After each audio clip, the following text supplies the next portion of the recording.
Hi everyone, welcome back to my channel and today we are going to discuss a very important topic.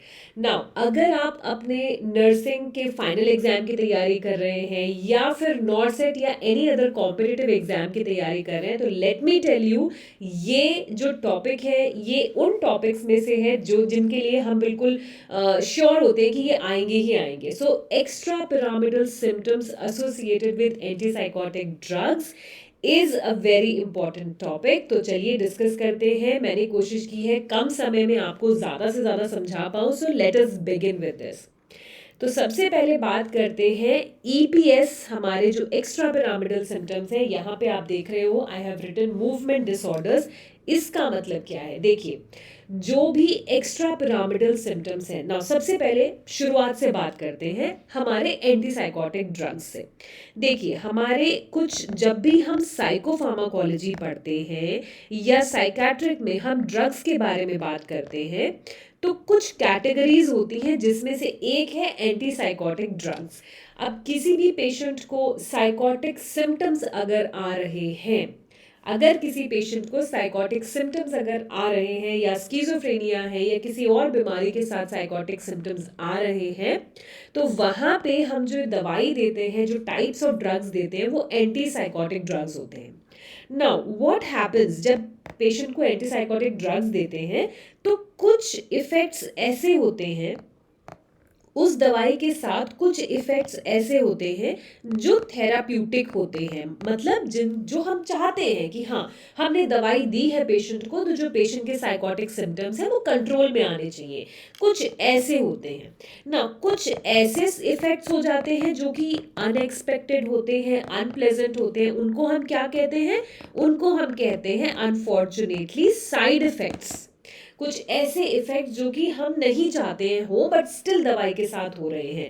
तो उसको यहाँ पे specially antipsychotic जो हमारे drugs हैं उसके साथ इनको हम कहते हैं एक्स्ट्रा पिरामिडल सिम्टम्स. मतलब जो हमारी एक्सपेक्टेड है, जो थेराप्यूटिक इफेक्ट है उसके अलग से होने वाले जो सिम्टम्स हैं they are called as extrapyramidal symptoms. अब यहाँ पे हमने मूवमेंट डिसऑर्डर क्यों लिखा है? देखिए जितने भी ईपीएस हैं, जितने भी एक्स्ट्रा पिरामिडल सिम्टम्स हैं वो पेशेंट के मूवमेंट को अफेक्ट करते हैं.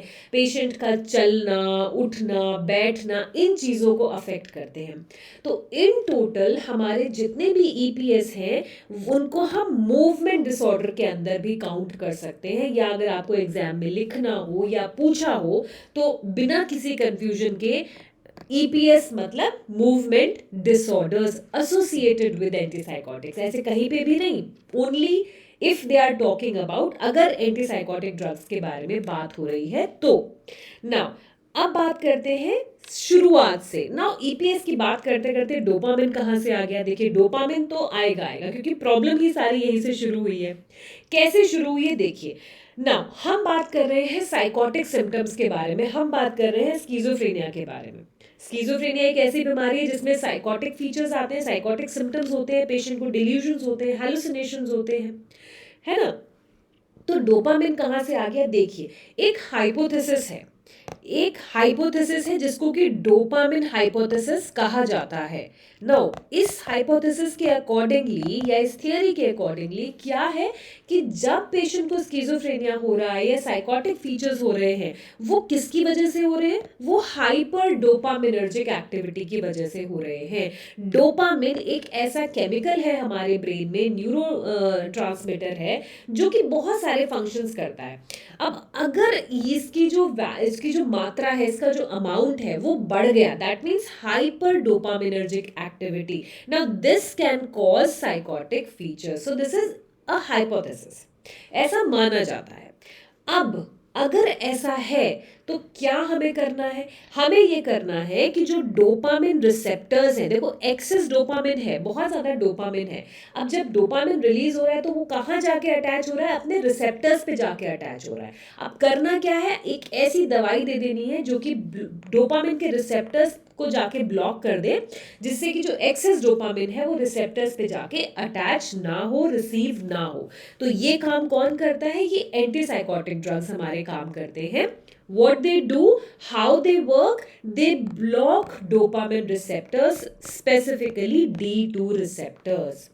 डोपामिन के कुछ डिफरेंट डिफरेंट तरीके के रिसेप्टर्स होते हैं, जैसे कि D1, D2, D3, D4, D5.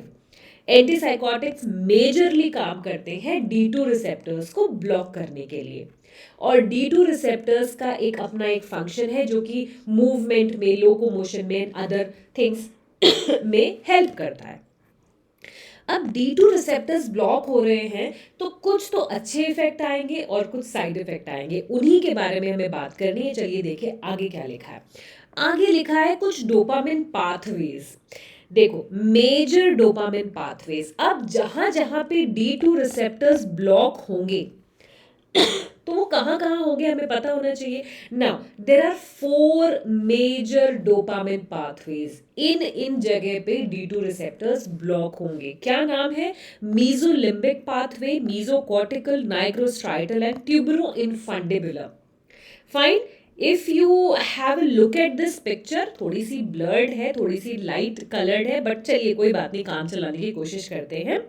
मीजोकॉर्टिकल, देखिए mesocortical, this colour is indicating mesocortical which is starting from this point, ventral tegmental, and it is extending till here. तो ये हमारा क्या है? ये हमारा मीजोकॉर्टिकल पाथवे है. इसका मतलब ये है कि जहां जहां पे ये मीजोकॉर्टिकल पाथवे है वहां पे D2 रिसेप्टर्स ब्लॉक हो गए. फाइन. मीजोलिम्बिक कहाँ है? देखिए this pink colour is indicating mesolimbic, तो मीजोलिम्बिक पाथवे ये रहा.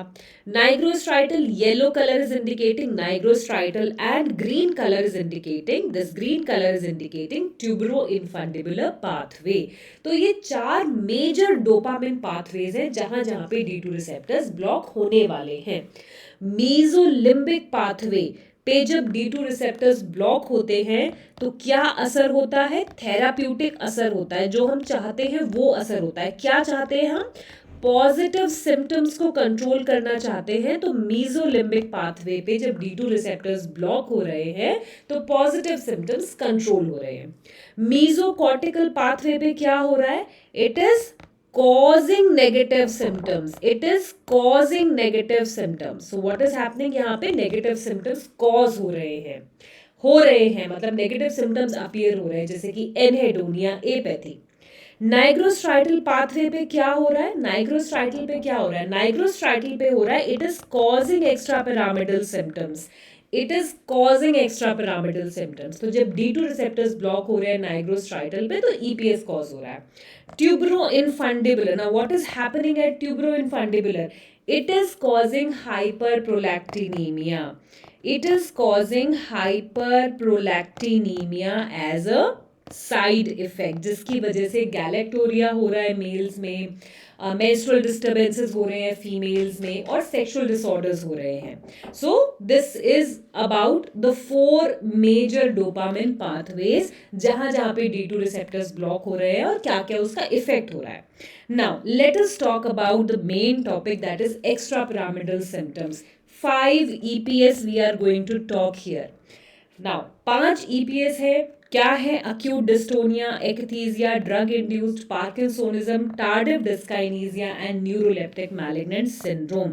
Now let us discuss about them one by one और बात करते हैं किस तरीके से इनको मैनेज करना है. देखिए सबसे पहले हम बात करते हैं acute dystonia के लिए. This is the earliest side effect which is happening. अगर किसी पेशेंट को IM इंजेक्शन चल रहा है, क्या होता है कि कुछ पेशेंट्स को पैरेंट्रल रूट से दवाई देनी होती है, ओरल रूट से दवाई काम नहीं करती है, या पेशेंट लेता नहीं है, उसको मेंटेन नहीं करता है, टाइम से नहीं लेता है. तो अगर हम पेशेंट को पैरेंट्रल रूट से दवाई दे रहे हैं तो डिस्टोनिया हो सकता है एकदम immediately after giving the injection. क्या होता है डिस्टोनिया? कुछ मसल ग्रुप सडनली कॉन्ट्रैक्ट हो जाते हैं. कुछ मसल ग्रुप सडनली कॉन्ट्रैक्ट हो जाते हैं, जैसे कि किस तरीके से अपीयर होता है? देखो, अगर जॉ मसल्स कॉन्ट्रैक्ट हो रहे हैं तो वो टॉर्टिकोलिस के फॉर्म में हमें नजर आएगा.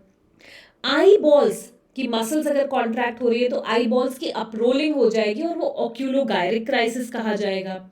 अगर लैरिंग्स की मसल कॉन्ट्रैक्ट हो गई सडनली तो it will result in laryngospasm. Okay, तो ये आपको समझना है। अगर आपसे पूछा जाए अर्लीस्ट साइड इफेक्ट कौन सा है स्पेशली आफ्टर पैरेंटल एडमिनिस्ट्रेशन, तो आपका आंसर अनडाउटेडली अक्यूट डिस्टोनिया होना चाहिए। फाइन, आप देख रहे हो यहाँ पे लिखा है कि ओरल यूज के साथ इतना नहीं होता है जितना पैरेंटल रूट के साथ होता है। यहाँ इंजेक्शन दिया और एकदम से पेशेंट का जो मसल ग्रुप है वो कॉन्ट्रैक्ट हो गया और पेशेंट की आई बॉल्स अप्रोल हो गई या मुंह एक तरफ को एक साइड पे हो गया।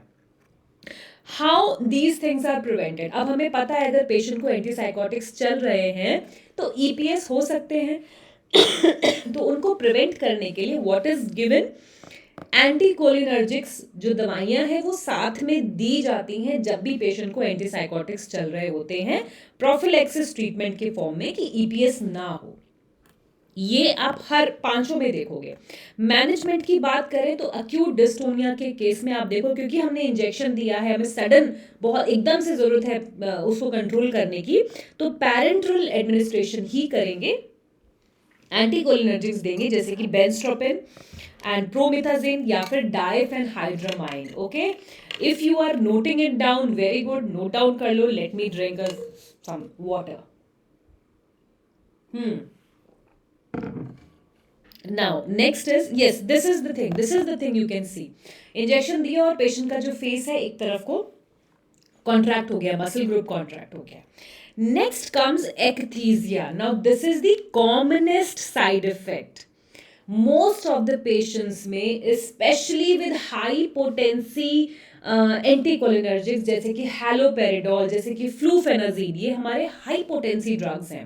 हैलोपेरिडोल के साथ चांसेस बहुत बढ़ जाते हैं हमारे ईपीएस होने के, स्पेशली एक्थीजिया क्योंकि कॉमनेस्ट है। हमने अक्यूट डिस्टोनिया पढ़ा था, अर्लीस्ट है, and akathisia is commonest. Now what happens, इस पे बहुत से क्वेश्चंस आते हैं। Now what is happening here, अब यहाँ पे पेशेंट रेस्टलेस नजर आएगा। Patient will not be able to sit और stand at one place.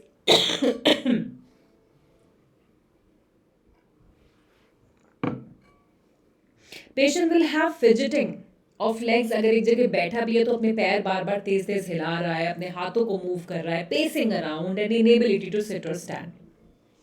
You can observe that yes patient जो है ना सामने से रेस्टलेस नजर आ रहा है। This is akathisia. कैसे प्रिवेंट करना है, again as a prophylaxis treatment patient is started with anticholinergics along with antipsychotics.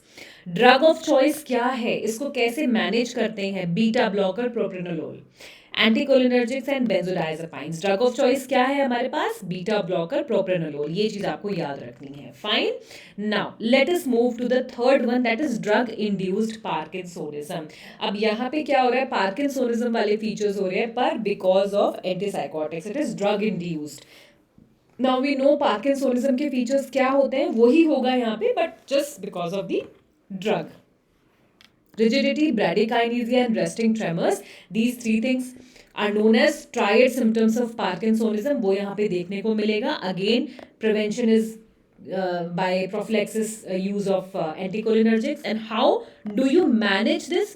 Switching the patient, switching to a safer drug, switching to a low potency drug। मैंने बोला high potency drugs कौन से हैं ये आपको याद रखना है क्योंकि हैलोपेरिडोल बड़ा प्रॉब्लमेटिक है पेशेंट के लिए भी और हम लोगों के लिए भी, क्योंकि बहुत सारे क्वेश्चंस आते हैं इससे।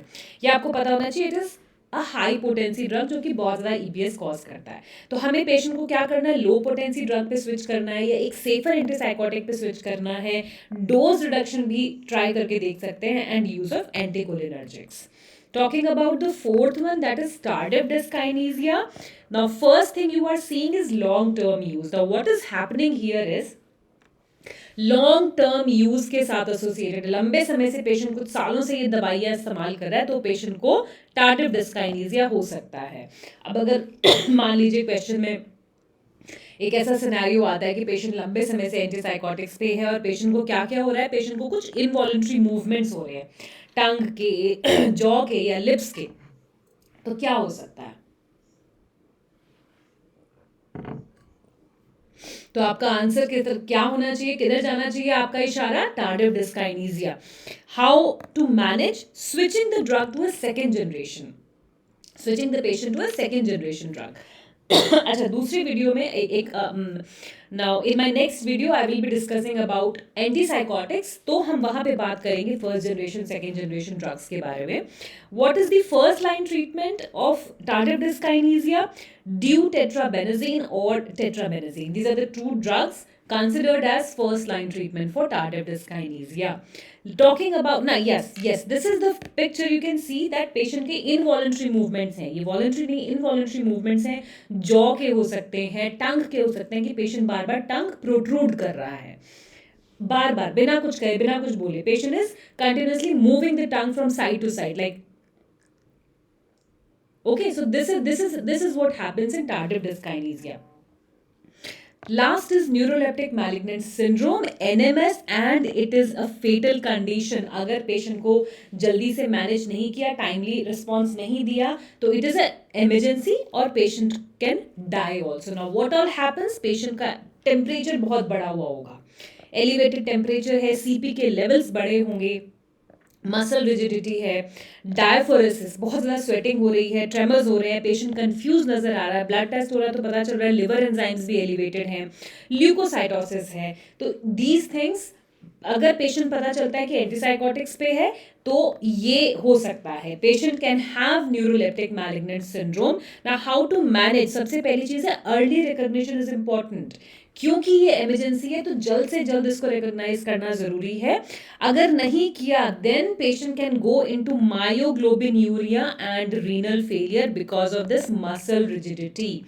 Treatment: muscle relaxant is given, that is dantrolene, and adequate hydration is done. Okay, so these are the 5 EPS, and we had discussed the basic things also, that from where these EPS are coming and how these are occurring.